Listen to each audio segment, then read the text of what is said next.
You're listening to a podcast from the South China Morning Post.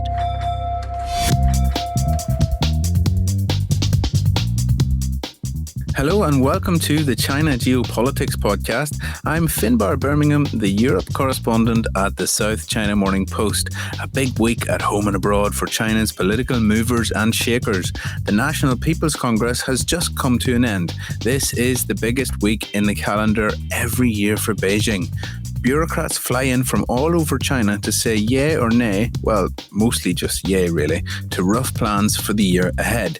Kinling, once of this parish but now toughing it out in a quarantine room in the Chinese capital ahead of starting her new gig as a Beijing reporter, along with the excellent Mai Jun, watched all of the events unfold so you didn't have to. We get some of the details on policy and even more of the palace intrigue that surrounds a massive event like this from the guys in part 2. In the first half of the show, political economy editors John Carter and Zhou will talk about a raft of foreign engagements this week. An SCMP scoop the other day revealed that China's top 2 diplomats were planning to meet their US counterparts in Alaska for the first senior bilateral meeting of the Biden era. That's going ahead next week. Meanwhile, Biden himself is meeting with the Quad, a group of nations made up of the US, Japan, Australia, India. More than a few bugbears with Beijing between them. Is this a worry for China? Stay tuned, you're about to find out. It's Friday afternoon in Hong Kong. I'm joined by political economy editors at the SCMP, Zhou and John Carter. I'm going to talk about a few items today, the first of which is the United States and China to convene in Alaska. The first item of which is a summit between the United States and China in Alaska next week. This will be the first official meeting between senior leaders of the US and China since the Biden election, since the inauguration. We're going to have Yang Jiechi and Wang Yi from the Chinese side, Antony Blinken and Jake Sullivan from the United States side, and this is going to be next Thursday. Zhou, tell us a little bit about how this came about from the Chinese perspective and what is in the calculation of holding this meeting at this time. Okay, I think after the first phone call between President Xi Jinping and Biden, and the US President Biden, I think both the Chinese side and the US side are seeking kind of opportunity to at least talk to each other, to lay the ground. So from the Chinese perspective, this is a summit, strategic talk that is going to lead to many dialogues down the road. But the US side, of course, is a little bit more, as Blinken said, this is not a strategic summit. We decide what to do after the talking. And it also already show that there are still huge differences between Beijing and Washington over the relationship. I mean, what's the best scenario, of course, is for China's perspective, is that after this meeting, there will be more regular contacts, so the channels can be rebuilt up and there will be more talking down the way. But for the worst scenario for the Chinese government is like the one in Hawaii, remember?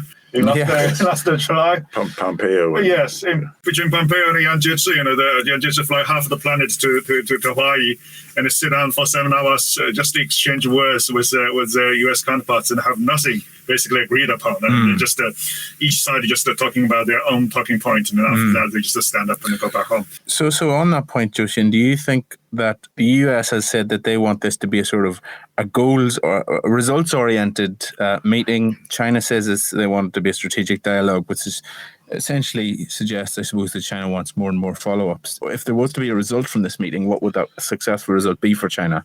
Well, I think China has made it very clear that China has no ground to give on certain issues, including South China Sea, including Xinjiang, including Hong Kong, including Taiwan.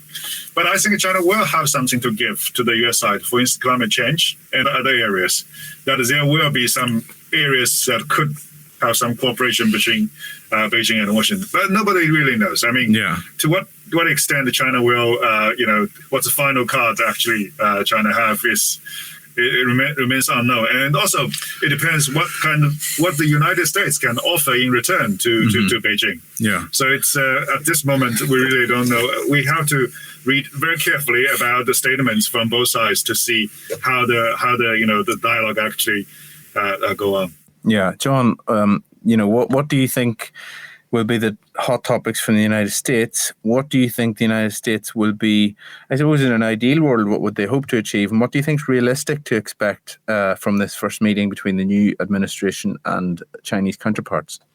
Well, this is a feeling out meeting between the two sides. Remember, Biden has been in office less than 2 months. I mean, this is all new. And Biden has made it clear that they are going through a major review of their strategic plan vis-a-vis China. And so from the U.S. point of view, this is as much about gathering information about where China may be willing to be flexible and where it won't be flexible. Blinken, the U.S. Secretary of State, and Jake Sullivan, the National Security Advisor, have previously written a number of articles about the need to manage the relationship with China. And so this is all about managing. The U.S. may be willing to discuss possibilities that climate change is an obvious possibility, even potentially a cooperation on fighting coronavirus. We'll see. I mean, coronavirus remains a relatively controversial issue given the WHO's investigation in China. But nevertheless, there is potential there. On other issues, as Zhou has made clear, China has drawn lines in the sand, red lines, do not cross, or this will severely damage the relationship. So does that mean that if the United States raises the issues of Hong Kong, Xinjiang, is that something that China will not even be open to discussing, Zhou, do you think, or is it something that there would be some room for at least if I could jump in and say yes, that Blinken has warned yesterday that China needs to brace itself to hear the U.S. strong views on these topics, Xinjiang and Taiwan and Hong Kong. So it will be discussed. And I don't think the U.S. position is going to be any surprise to Beijing. No, but then again, you're going to end up in that situation with a replica of the Hawaii meeting, Zhou, if there's no room for maneuver, if Beijing has already said these are not up for discussion. Well, as John said, I think the U.S. side will definitely raise these issues. Otherwise, there was no point of meeting these top Chinese diplomats. On the other hand, from the China perspective, Yang Jiechi and Wang Yi will try very hard to explain why Beijing is doing this and what will possibly be the next steps from the Chinese government, and to see what kind of specific concerns the United States have, and what kind of possibly these kind of tactical. I don't want to use this word of compromises, but actually like what kind of tactical steps that China can take, so that the United States can be less concerned about these issues. Even if you look at Hong Kong, for instance, the electoral reform from the Western perspective view, it's killing the one country, two systems. But from the Chinese perspective, this electoral system is still very, very different from mainland China, and to some extent, it's still this is a more lean towards so-called the real election system than the NPC or the CPP system in mainland China. So from the Chinese government, what it is doing is to safeguard China's sovereignty. Of course, these kind of argument, what Beijing is trying to say is will be very difficult for the United States to accept. But at least, for Yang Jiechi and Wang Yi, they can lay out these kind of rationales, the considerations behind these moves, and to see if there could be some small understanding. At least, not to, because of the Hong Kong issue, going to a state where we are talking about like massive sanctions of all NPC lawmakers, or kicking China out of the US dollar system as a punishment, the Russia model of financial sanctions, these things that they can possibly talk about, like how to avoid these things. Yes, we know there are huge differences, but at least there are some things that we agree not to do. Yeah, and we had a strong statement overnight from both the United States and the European Union after the NPC confirmed the changes to the Hong Kong electoral system or the reform, but no further concrete action as yet. Watch this space. John, at the same time, the United States is embarking on a bit of a flurry of diplomatic activity in the region. Biden himself will meet with leaders from the Quad nations, which is Japan, Australia, and India. Again, showing perhaps that the Biden administration is a bit more multilaterally engaged than its predecessors. What is the Quad? What do we expect from this? Why is it important? And should China have any concerns about that? Well, the Quad has been around for years, but under Trump, it languished. And now Biden is seeking to reinvigorate it, frankly, as a way to contain China. It has been described in some circles as a potential mini NATO, but that's going too far. It's an effort to cooperate on various levels. Obviously, military issues are a major area of discussion that will come up in the meetings later today. But also there are other issues. For instance, the cooperation on vaccine production, attempts perhaps to have India ramp up its vaccine production in order to distribute it to developing countries, something that China has done very successfully in recent weeks, so-called vaccine diplomacy. So there are a lot to talk about. But given shared concerns about China, the group has gone closer. I mean, we know about the border conflict between India and China. We know about the trade disagreements between Australia and China. We know about the East China Sea Islands dispute between Japan and China. And of course, we know about the US-China disagreements. And so each of the four Quad countries has reasons to cooperate vis-a-vis policy with China. And again, this is part of Biden's efforts to seek multilateral engagement in order to address issues with China. Yeah. And so those are, as you said, John, each of those countries has a sort of litany of issues and complaints with China. To see them all come together in one forum, Zhou Xin, is that something that maybe Beijing would not want to see, or is it a worry? Well, I think for Beijing, certainly this is a worry. I mean, if there's an Asia version of NATO against China, this is definitely not what Beijing wants to see. But at the same time, Beijing also sees very clearly that there was a huge gaps even between the U.S. and its allies. So China has huge room to manage this. For instance, South Korea. I mean, at the same time, South Korea is a military ally of the United States, but at the same time, the economic and trade relationship with China was huge. So China can use this, to counterbalance the push. And even for Australia, I mean, we have talked a lot about why Beijing was so tough, against Australia in terms of trade, because China wants to, set the example. You can't go too far. You can't be too seen as, completely on behalf of the United States and do something to harm China's interests.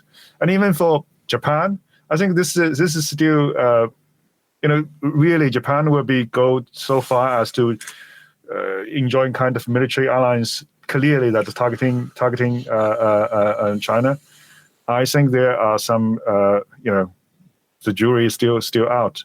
And even India, although there's as John mentioned, there's a huge, this nationalistic push at home for Modi after this border clash, but still, Modi has managed to de-escalate the situation on the border. This is a situation that is see, not all the members of the court are on the same page yet. So for this situation, I think Beijing also sees very clearly. Of course, what they will do in the future will also be depend on what Beijing will do. For instance, if Beijing escalate the tensions on the border with India, maybe Beijing will push India more close to the US side. But if, for the BRICS summit this year, and Xi was likely to visit India, or not, at least there's a video conference, and both sides are talking about friendship, about trade, about cooperation, and maybe the tensions will be much smaller from now. So this is what I see the situation. And Zhou Xin brings up a good point that on the one hand, India is in the Quad with the United States, Australia, and Japan. On the other hand, it's in BRICS with China. Yeah. On the one hand, Australia and Japan are at odds in certain ways with China. On the other hand, they're part of the RCEP trade agreement. Regional Comprehensive Economic Partnership. Yes, yes, and these days, seriously, I mean, the military conflict is kind of like in no one's interest. So, Sure. So even in competition, it's more about like economic power, about technology, rather than actually exchanging fires on the sea. Yeah. No, I think everybody wants to have their cake and eat it with China.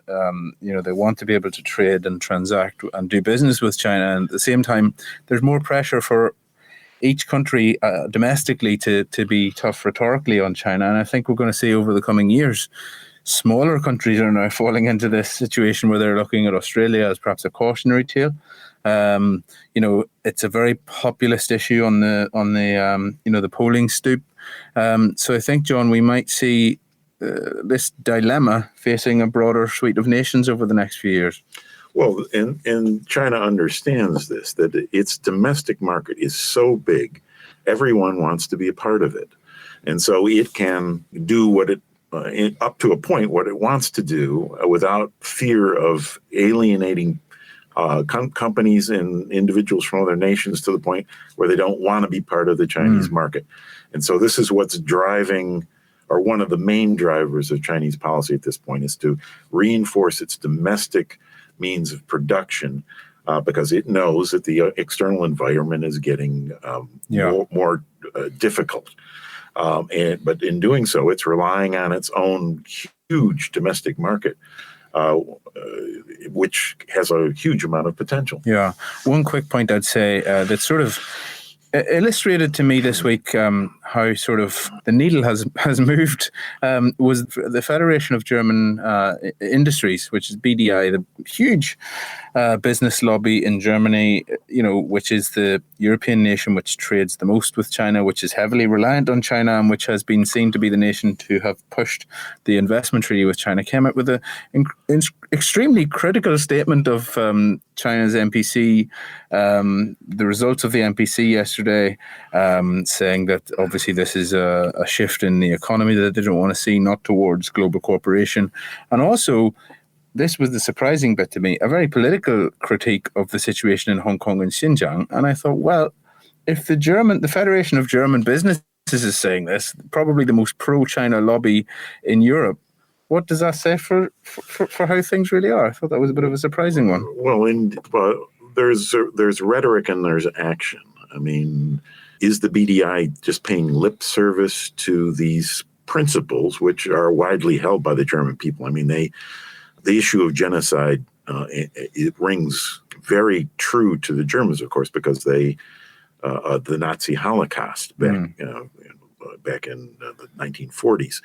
And so it's not surprising at all that the BDI would object to certain things about China. But having said that, is that going to affect the way they do business with China? That's the key. Possibly not. The surprising thing for me, I suppose, was the fact that they went out of they weren't asked for this statement. They volunteered it and sent it to me. And I thought, wow, okay. Very interesting. But just to finish up quickly before we go, John, this week we saw Chinese trade data combined for the month of January and February. Record growth, 60.6% growth compared to the January-February period last year, with the massive caveat that the economy was shut down last January-February because of COVID. Right. Well, the data was badly skewed because of this base effect. You're comparing against negative growth last year. So you got, this is exports grew by 60.6% and imports by 22.2%. Both very strong, but they were also stronger than expected, which again shows that the Chinese economy entered the new year with strong growth momentum. The trade sector is doing fine, thank you very much, despite the Lunar New Year effect, despite the new outbreak in northern China of the virus. So we'll have to see how this goes in coming months. On Monday, we get the latest data on industrial production, retail sales, and investment, and we'll see how that looks. Yeah, and also as John just said, so this year was the first year of the 14th five-year plan, and in China we not only have economic cycles but also political cycles. Yeah. So this is a big year in terms of economic growth, because lots of new projects are going to break the ground, and lots of new projects are going to starting this year. So although the central Chinese government say 6%, I mean most reasonable economists will say the minimum growth should be like 8% or even higher. Yeah. So this year will be very, very interesting to see. I mean, how fast China can grow, and given consideration to the low base in 2020, if there's no surprises in terms of economic growth, China is going to have a very good year. Yes. Well, we look forward to following it closely. John, Zhou Xin, thank you so much. As critical news stories emerging from China continue to shape lives and business around the world, the weekly SCMP Global Impact newsletter brings you expert analyses and insights on the economics of COVID-19, society, technology, and the environment. Sign up to receive your weekly email at scmp.com/newsletters. The end of a big week in Beijing. The National People's Congress came to a close yesterday with a long press conference by Premier Li Keqiang, and I am delighted to be joined by two colleagues who followed this not just for the week, but for the week before that. They've really been immersed in all things NPC for the past fortnight. Mai Jun and Kinling are reporters based in Beijing for the Post. Mai Jun, first of all, one of the things that we led with here was the reform of Hong Kong's electoral system, and I know you were watching this very closely. Could you maybe set the scene for us? Like, how did this come about? How does this sort of thing pass into, the legislative system at the NPC? And what was the general vibe up there in Beijing? Thank you, Finbarr. First of all, I think to begin with, I need to say that people here, most people in mainland and definitely in Beijing, had no clue about the upcoming electoral reform that would be passed in the NPC until the very night before the opening of the NPC. So what they did is they added one item to the agenda of the NPC, and that was the first time that everybody knows is certain that this issue will be discussed at the NPC. People in Hong Kong and the press in Hong Kong have been talking about it for weeks, but that was because maybe delegates in Hong Kong are more open to talking to the press, and they're more transparent about what they know. But people in the mainland, most of them were clueless that such an important bill was going to drop on the NPC, and that was also exactly what happened last year when they decided to pass a resolution to give power to the NPC's standing committee to draft a law, the Hong Kong National Security Law. Can I just ask you on that point, Mai Jun? So for the average person in China who maybe didn't know that it was going to be on the agenda, is this a big deal? Is it really important for them to know about the electoral reform in Hong Kong? Do they care? I think, maybe I think a lot of people in China began to care more about Hong Kong since the protest in 2019, because information was strictly controlled. What they see, everything they know about the protest, or there were some protesters getting violent, and some of them are storming the LegCo, and some of them are storming the liaison office, which is the symbol of Beijing's power. So the discussion about Hong Kong on mainland, the public discussion are actually very, very limited to this good versus evil, Beijing versus these pro-independence Hong Kongers. Mm-hmm. But I would say that people cared about it much more last year when they first understand that there was a national security law coming up. But I do not see that many people talking about it this year, about the electoral reform. Yeah. So at this stage, it was added to the agenda. Give us a just really quick 30-second thumbnail sketch of what was in the reform package, and how did it then come to pass? I understand they were voting on this. A bit of colour around that would be great, Mai Jun. So basically, the resolution is expanding the electoral committee and also expanding the seats of the LegCo so that it makes Beijing easier to staff its loyalists. There's also a vetting community that systematically check whether anyone trying to register as a candidate can be considered as patriots. But I also need to be clear about one thing. That is, the NPC delegates, they were voting on a resolution that has maybe just some very basic details about the electoral reform. They're not voting on a very specific electoral reform plan.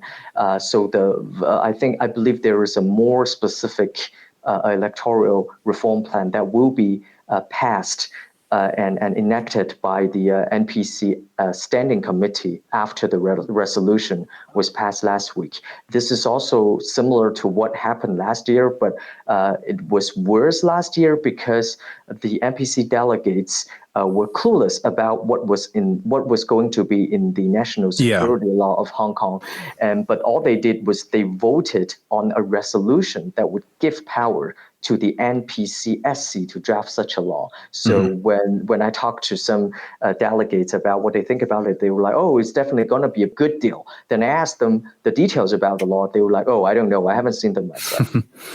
Yeah. So this was a similar sort of situation, and then it went to be voted on. And how did that go? The delegates would see a copy of the resolution, and then they voted on that resolution. So that resolution was passed yesterday with only one abstention vote. I'm not sure whether that surprises, but whether that came, I don't know whether that came as a surprise to anyone. But I think it's always technically pretty difficult for even for the National People's Congress to ensure an all yes vote. I mean, even last year when there was this when they voted on the resolution on the Hong Kong national security law, more people abstained from that bill, and if we look further back at a constitution amendment in 2018, which was politically extremely important and basically empower Xi Jinping to rule as long as he wishes to, that bill was not passed on all yeses basis. There were a few abstention and a few objections. Yeah, and so these, we never really get to see who it is that's abstaining, right? So these are just sort of anonymously voted on an electronic system, is that right? Well, exactly. Of course, I mean, everybody would try to guess who the guy is, but let's be perfectly clear that the voting record is not public in China, and it's extremely difficult to try to pin down who the guy is that voted abstention. There is a red button and a green button and then a white button. So there are three buttons on the seat of every delegate. So green means yes, red means no, and white means abstain. So there's some interesting discussion a few years ago when a delegate proposed switching the color of between red and green, because the delegates' argument is a lot of the lawmakers seated on the NPC are from rural places and they have a limited level of education. And then for them to actually get familiar with the concept similar to the traffic light, which is green means go, red means stop, it's actually pretty difficult. It's actually easier for those people if we change it into the system in which red means yes and green means no, because red in traditional Chinese culture means something good. So that means pass, go ahead, celebration. Yeah. Green means something else. Well, I mean, it's fascinating to hear the intricacies of debates like that. Kinling, I'm going to bring you in at this point because you very diligently were live tweeting Li Keqiang's press conference at the end of the NPC. We were all on the edge of our seats, as I'd imagine you also were. Give us a few highlights from that. Right. So Chinese Premier Li Keqiang, he holds a press conference at the end of the two sessions every year, where he rounds up key issues that caught both domestic and international attention. Usually he addresses matters relating to China's economy, society, and foreign relations. And that's what he did as well for his press conference, which was held virtually yesterday. The highlight of these press conferences, usually it's on economy, because Premier Li is mainly the man who delivered the work report at the start of the two sessions, where economy is usually a big highlight for foreign attention. In the press conference, he spent quite a lot of time defending China's economic outlooks and economic targets, because last year, during the pandemic, China didn't set a GDP growth target, which was unusual. But this year, they have set quite a fake target to be over 6%.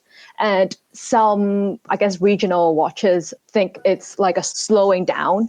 It's a proof of slowing down of Chinese economy. But he spent, I think, at least 10 minutes defending how China's economy needs to grow like sustainably and at a steady pace.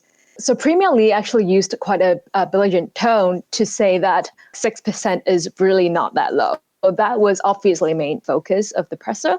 And there were also parts on where he defended, like Mai Jun just said, like there's a Hong Kong part, like electoral change, and like Hong Kong and Taiwan, like he made some repetitive comments, but that China would really like to stress, even if it was repetitive, because I mean, especially on Hong Kong, Beijing government has been facing a lot of international pressure on their tightened grip of rule. So that would be one of the things that they really want to address to the press. But I thought there was another highlight, which was interesting, was that he took the second question in the press conference. And just to add a note that the sequencing of questions and the media that he chose to answer from is watching point, because these kind of press conferences held by the Chinese government is highly designed and well staged. They would carefully handpick the certain journalists from certain media to ask a very specific question that they already know beforehand before they take it at the press conference. So we can analyze from the sequence of the questions and the topics on what kind of message China is trying to show. So for the second question that Li Keqiang took, it was from foreign media, and it was on whether or not China is willing to give the World Health Organization investigation team that is looking into origins of coronavirus, whether China is willing to provide data of patient cases that carry some coronavirus symptoms back in October to December in 2019. That is because that there's this whole controversy about the origins of coronavirus, and the WHO team, which was in Wuhan in February, after they left China, that was this accusation that came out from some experts that said China was not able to provide all the information experts needed. So I thought Li Keqiang really took the chance of the press conference to try to dismiss some of these allegations and worries from the international environment. Yeah, he's almost on the aggressive throughout this, defending China's economic performance, defending China's coronavirus cooperation with the WHO. Would you say, Kinling, Mai Jun, this is almost like an unusually defensive position for the Premier to take at such an event like this? No, actually, I think it was quite the purpose of these kind of press conference. It was for him to send a very clear message to international audiences, addressing them of issues that China knows they're about responding to accusations, I would say. So that was like, I guess for China, an important platform for them to dismiss some allegations and put that Beijing narrative back on the stage. But just to finish up here, guys, I mean, it's obviously a huge event in the Chinese political calendar. Many journalists are following this, and we're in the era of the pandemic, of course, so it's not like business as usual. Mai Jun, how is it as a reporter to follow the NPC? A lot of screen time or on the phone a lot. Tell us how you generally go about it. The short answer is it's much more difficult and much less fun. I think the fun part in the past was just actually going to the Great Hall of the People, doorstepping the delegates, doorstepping the officials, and ask them tough questions in the face. And I think it was also quite a lot of fun to sit at the press seating area and watch how Xi Jinping interact with other senior leaders, because that's not something that we could see on television. But this year, of course, they limited the size of the reporters at the scene. So I only went to the opening ceremony of the CPPCC and was able to only watch the rest of the sessions from TV. Of course, I tried to submit a lot of interview requests through the system, but many of them got rejected. And I on the average, I got 10 rejections per request, which is something I find really funny. Yeah. Sign of the times. Kinling, how has it been for you? So I have been covering the whole 2 sessions this year in my quarantine room because I actually really miss recording the podcast in the SCMP's Hong Kong office. But now I'm here in my hotel room, and actually it made me kind of forgot that I am in quarantine because there was so much to do. So I guess it's helpful for me then. All right, guys, that's great. Thanks so much for taking the time. We'll get you back on soon. Stay safe and take care.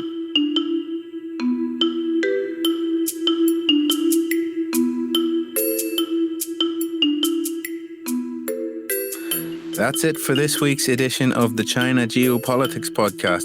Don't forget, you'll be seeing the latest news and analysis from the Alaska meeting next week on scmp.com. You can also follow the SCMP Political Economy team on Twitter at SCMP Economy. I am posting all sorts of updates from my new beat across Europe and China. I'm at F Bermingham. Interesting times continue. No matter where you are, we'll be here for you next week. For more podcasts from the South China Morning Post, head to scmp.com, where you can hear more about technology, trade, culture, and society.